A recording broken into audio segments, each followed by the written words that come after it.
चलिए आज हम लोग जो है क्लास 10th का ट्राइगोनोमेट्री सबसे इंपॉर्टेंट चैप्टर है उसको हम लोग शुरू करेंगे। ठीक है, ट्राइगोनोमेट्री त्रिकोणमिति। ठीक है, यह 9th क्लास में नहीं पढ़ना था, डायरेक्ट 10th क्लास में पढ़ना है, इसलिए नया चीज है, इसलिए ध्यान से सब लोग समझना। ठीक है, और एग्जाम के दृष्टिकोण से बहुत ही महत्वपूर्ण चैप्टर है, क्योंकि यह जो है 20 मार्क्स का एग्जाम में आता है, 20 नंबर का अकेले इस चैप्टर से आता है। ये त्रिकोणमिति और त्रिकोणमिति के अनुप्रयोग हाइट एंड डिस्टेंस चैप्टर से एक सवाल 5 नंबर के आता है।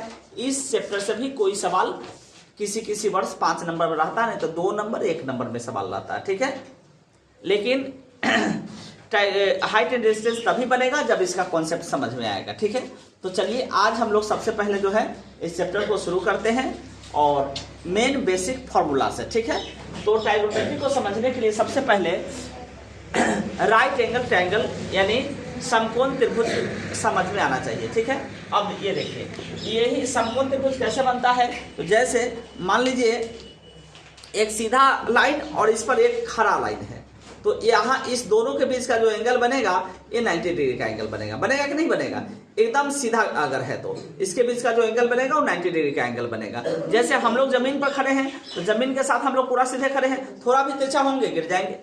यानी हम लोग पूरा सीधा खड़े हैं तो जमीन और हम लोग के बीच का जो एंगल बन रहा है वो 90 डिग्री का एंगल बन रहा है। ठीक है, जमीन पर देखना आदमी झंडा गाड़ता है या पोल गाड़ता है, एकदम सीधा गाड़ता है, 90 डिग्री के एंगल पर खड़ा होगा तभी वो सीधा खड़ा रह पाएगा, नहीं तो झुक जाएगा। ठीक है, तो इसी को हम राइट एंगल ट्रायंगल कहते हैं। मतलब कि ये दोनों है ना जी, एक दूसरे पर सीधा है, अगर इसके दोनों के चोटी को मिला दिया जाए तो ये जो ट्रायंगल बनेगा वो राइट एंगल ट्रायंगल बनेगा। देखो ये जो ट्रायंगल बनेगा ये कैसा ट्रायंगल बनेगा, ये दोनों का आपस में देखिए, ये जो ट्रायंगल हुआ कैसा ट्रायंगल हुआ, तो राइट एंगल ट्रायंगल हुआ, यानी समकोण त्रिभुज हो गया। समझ में आया? चलिए इसी को हम लोग बनाते हैं, देखते हैं कैसे बनेगा। तो यह देखिए, यह सीधा लाइन हो गया और इस पर ये सीधा हम ड्रॉ कर दिए, तो ये जो त्रिभुज बना ये हो गया आपको आधार, यानी जहां हम खड़े होते हैं। जैसे जमीन हम लोग के लिए किस चीज का काम करेगा, तो आधार का काम करेगा। ठीक है, और यह क्या हो गया, यह हो गया लंब डाला गया है तो ये लंब हो गया। ठीक है, और इस दोनों को अगर मिला देंगे तो यह जो रेखा कहलाएगा, यह क्या कहलाएगा, तो जहां पे समकोण बनता है, यहाँ पे समकोण बना है, समकोण के सामने वाली जो भुजाएं होती है वह कर्ण कहलाती है। क्या कहलाती है? तो कर्ण कहलाती है। समकोण के सामने वाली भुजाएं कर्ण कहलाती है। इसको इंग्लिश में हम लोग हाइपोटेनस कहते हैं, हाइपोटेनस कहते हैं। इसलिए शॉर्ट में कर्ण को हम लोग एच से लिखते हैं। किस से लिखते हैं? एच से लिखते हैं। और आधार को इंग्लिश में हम लोग बेस बोलते हैं, इसलिए शॉर्ट में हम लोग बी से लिखते हैं। और लंब को इंग्लिश में हम लोग बोलते हैं परपेंडिकुलर। क्या बोलते हैं? परपेंडिकुलर बोलते हैं, इसलिए शॉर्ट में हम लोग पी से लिखते हैं। ठीक है, और यहाँ पे हम लोग थीटा एंगल मान लेते हैं। क्या मान लेते हैं? Angle theta. मान लीजिए त्रिभुज ए बी सी है, यानी राइट एंगल बी पर बन रहा है, हमारा कोण कितना है? थीटा है। ठीक है, तो संगत कोण को बनाने वाली जो रेखा होगी ये आधार कहलाएगी और ये हाइपोटेनस कहलाएगी। ये आधार और लंब आपस में बदलते भी रहते हैं, याद रखना, लेकिन ये कर्ण कभी नहीं बदलेगा, क्योंकि यहाँ पे समकोण बन रहा है तो ये एक दूसरे पर परपेंडिकुलर है जी। जैसे मान लेते हैं ये आधार है तो इस पर ये लंब है, और जब ये आधार होगा तो इस पर भी तो लंब होगा। ठीक है, ये दोनों जो है एक दूसरे पर बदलते रहते हैं। ठीक है, अब जो है हम लोग आगे समझेंगे क्या, तो इसको अब त्रिकोणमितीय तदात्म में, यहां तक कोई दिक्कत नहीं ना। तो अब देखिए, जैसे मान लेते हैं किसी क्वेश्चन में आपको हाइपोटेनस निकालना होगा, हाइपोटेनस यानी इसमें समकोण त्रिभुज में, समकोण त्रिभुज के लिए समकोण त्रिभुज एबीसी में पाइथागोरस का नियम 6ठा चैप्टर में पाइथागोरस पर में पढ़ना है। ठीक है, यानी त्रिभुज के अंतर्गत पाइथागोरस क्या कहा था, किसी समकोण त्रिभुज में कर्ण का वर्ग शेष दो भुजाओं के वर्गों के बराबर, योग के बराबर होता है। जैसे ये समकोण त्रिभुज है ना, तो इसमें कर्ण का वर्ग, कर्ण माने कौन हो गया? कर्ण हो गया आपको एसी हो गया कि नहीं? एसी का वर्ग माने स्क्वायर बराबर होना चाहिए शेष दो भुजा एबी है और बीसी है, एबी है और प्लस क्या है, तो बीसी है, इन दोनों के वर्गों के योग के बराबर होता है। यही पाइथागोरस कहा था, एकदम इसको गांठ बांध के याद कर लेना है। ठीक है, यही कहा था, यानी एसी का वैल्यू कितना है? एच है, तो एच का स्क्वायर हो जाएगा, और एबी कौन है? पी है, तो p का स्क्वायर हो जाएगा, प्लस BC कौन है तो b है, तो b का स्क्वायर होगा। ये आपको फॉर्मूला निकला। यहां से h निकालना होगा तो बराबर स्क्वायर जब इधर आता है तो अंडर स्क्वायर रूट बनता है कि नहीं बनता जी, under square root p square plus में b स्क्वायर, ये आपको फॉर्मूला बन गया। ठीक है, इसका उपयोग आएगा इस चैप्टर के अंतर्गत। ठीक है, इसी तरह से अगर आप p निकालना चाहते हैं तो क्या होगा h स्क्वायर, अब b स्क्वायर इधर आएगा तो माइनस में b स्क्वायर होगा, और ये स्क्वायर फिर इसी तरह से हम रूट लगा देंगे। ठीक है, समझ में आया कि नहीं आया, यानी p भी इस तरह से आपको निकल जाएगा। ठीक है, अगर आपको b निकालना होगा तो b निकालने के लिए क्या करना होगा, तो h स्क्वायर तो है ये है, अब प्लस p स्क्वायर इधर आएगा तो माइनस में p स्क्वायर होगा, और ये स्क्वायर लगा देना है इसके रूट में, यानी आपको इसका भी फॉर्मूला निकल गया। यानी h बराबर under square root p square plus b square, याद कर लीजिए, p बराबर under square root h square minus b square, और b बराबर under square root h square minus p square. हर हाल में इस तीनों फॉर्मूला को याद कर लेना है, क्योंकि जब 8.1 एक्सरसाइज जब हम बनवाएंगे, एक्सरसाइज 8.1, तो इसमें इस तीनों का उपयोग आएगा हर हाल में। ठीक है, और यह इसमें ये आपको जानना जरूरी है कि ये लंब और आधार एक दूसरे से बदलते रहेंगे, कर्ण कभी नहीं बदलेगा, थीटा पर डिपेंड करेगा। मान लीजिए थीटा पर यहां से हम हटा करके थीटा अगर यहाँ पे बना देते हैं, यानी कोण यहाँ पे बनाते हैं, तो जिस पर कोण बनता है वो आधार कहलाता है, याद रखना। तो अब तो आधार ये बन जाएगा ना जी, इसीलिए बोले हैं कि ये जो है आधार और लंब जो है एक दूसरे से बदलते रहेंगे, जिस पर कोण बनेगा वही आधार कहलाएगा, ये बात एकदम याद रखना है, जिस पर कोण बनेगा वही आधार कहलाएगा। तो कोण अगर यहाँ पे बन रहा था थीटा तो आधार ये कहलाया, और जब कोण यहाँ पे बनेगा तो आधार ये कहलाएगा, याद रखना है। तो अभी हम लोग जो समझ रहे हैं फॉर्मूला, उसमें हम कोण यहाँ पे बनाए हैं, तो आधार अभी यही कहलाएगा। इसी के रेस्पेक्ट में हम लोग अभी पढ़ेंगे सभी फॉर्मूलों को, समझ में आया, और पढ़ भी रहे हैं। ठीक है, आगे जब सवाल में ये बता देना जरूरी इसलिए था कि सवाल में तुमको आएगा, अब थीटा यहाँ के बदले यहाँ बना देगा तो आधार तो ये हो जाएगा, तो उस समय तो कहेगा कि सर जी आप तो बताए थे कि माने आधार यही कहलाएगा, अभी ये बन गया नहीं, तो इसलिए इसको हम स्पष्ट कर दिए यहाँ पे। अब चलिए आगे देखिए, अब त्रिकोणमितीय तदात्म्य, त्रिकोणमितीय तदात्म्य कितने होते हैं, तो ये होता है 6। कितना होता है, 6 ठो त्रिकोणमितीय तदात्म्य होता है, 6 ठो त्रिकोणमितीय तदात्म्य होता है। कौन कौन होता है, तो ये होता है साइन, कॉस, टैन, कॉट, सेक और कॉसेक। सबसे पहले तो यही नाम याद रखो, ये नाम से पहले जान पहचान होना चाहिए किसी भी चीज का। जैसे कोई बच्चा पैदा होता है उसका पहले नाम ना रखा था जी, उसी के नाम से उसको जानता है। इसी तरह से अगर हम लोग ट्राइगोनोमेट्री में प्रवेश किए हैं तो सबसे पहले ट्रिगोनोमेट्रिक रेशियोज को जानना होगा कि कौन कौन सा इसमें नाम होता है। तो ये ट्रिगोनोमेट्रिक रेशियोज हैं साइन, कॉस, टैन, कॉट, सेक, कोसेक, याद रखना, साइन, कॉस, टैन, कॉट, सेक, कोसेक। अच्छा, इसके बाद क्या है, इसको तुम आगे पीछे भी याद कर सकते हो, लेकिन सीरीज में याद करने का फायदा क्या है वो अभी पता चल जाएगा। सीरीज में याद रखना, साइन, कॉस, टैन, तब कॉट, तब सेक, तब कोसेक। 5 बार पढ़ लेगा तो हमको लगता है कि याद हो जाएगा। ठीक है, अब चलिए, अब इसका फॉर्मूला कैसे बनेगा, तो अब बताते हैं फॉर्मूला कैसे बनेगा।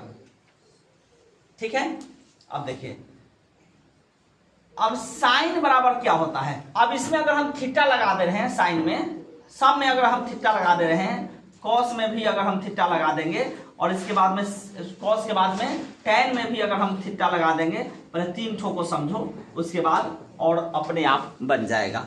ठीक है, sign, cos, tan.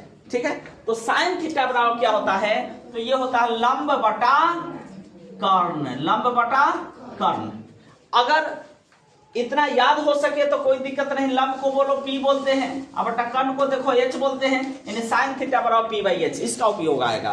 Cos theta क्या होता है, तो ये होता है आपको आधार बटा कर्ण होता है, आधार बटा कर्ण, यानी आधार क्या है b है, अब बटा कर्ण क्या है h ही है, आधार बटा h यानी b बाई h। ठीक है, और टेन थीटा क्या होता है, तो ये साइन बटा कॉस होता है, यानी साइन को कॉस में भाग दे दो, यानी p बाई h को b बाई h से भाग देंगे तो h कट जाएगा, p बाई b आ जाएगा। देख लो यहीं पे p बाई b आ जाएगा, यानी ये होता है लंब बटा आधार, लंब बटा आधार यानी P/B। ये 3 फॉर्मूला तुम याद कर लो, मेन 2 ही याद कर लो, उसका तीसरा तो अपने आप आता चला जाएगा। और ये कैसे होगा, तो इसका भी ट्रिक है, ठीक है, ट्रिक है। अब ट्रिक भी बता देते हैं। जैसे देखिए एक ट्रिक है, पंडित बद्री प्रसाद, देखो यहां अनुपात लगा देना है, यहां लिखना है हर हर बोलो, ठीक है, यहां अनुपात लगाना है और यहां सोना चांदी तौलो। ये तो याद रहेगा ना, पंडित बद्री प्रसाद हर हर बोलो सोना चांदी तौलो, याद रहेगा। अब देखो हम ट्रिक पर इसको सेट करते हैं कैसे, P से पंडित, B से बद्री या P से प्रसाद, ठीक है। अनुपात लगाना है हर एच बोलो B, ठीक है, अनुपात लगाना है सोना S चांदी C तौलो T, ठीक है, याद रहेगा कि नहीं। अब देखिए सबका पहला रेशियो लेना है, पहला रेशियो लेना है, यानी पहला क्या है P और रेशियो है तो बट्टा H बराबर S फॉर साइन। देखिए साइन थीटा P/H मिल गया, इसमें थीटा लगा दीजिए, ठीक है। अगर नहीं भी ऐसे हम बताए कि इसको रट लो, कौन बड़ा काम है। अगर नहीं रट पाते हो तो इसका भी उपाय है, ये फॉर्मूला सेट करो, ये ट्रिक सेट करो, ये ट्रिक है कि नहीं है, और एकदम लगाइए।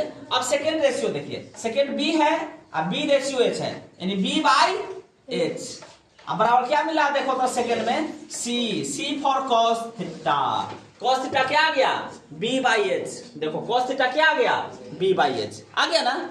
तीसरा रेशियो सेट करो, P अब बट्टा क्या है B, P/B बराबर कहां जाएंगे T for tan theta, tan theta P/B, देखो tan थीटा P/B आ गया है ना, tan थीटा P/B मिल गया। अब इसके आगे क्या मिलेगा, तो अब हम तुमको एक साइकिल भी इसमें बता देते हैं, इसका एक साइकिल है वो याद रखना कैसे, साइन कॉस, यहां पे लिखना टेन और यहां पे लिखना कॉट, यहां पे लिखना सेक और यहां पे लिखना कॉस। समझ में आया।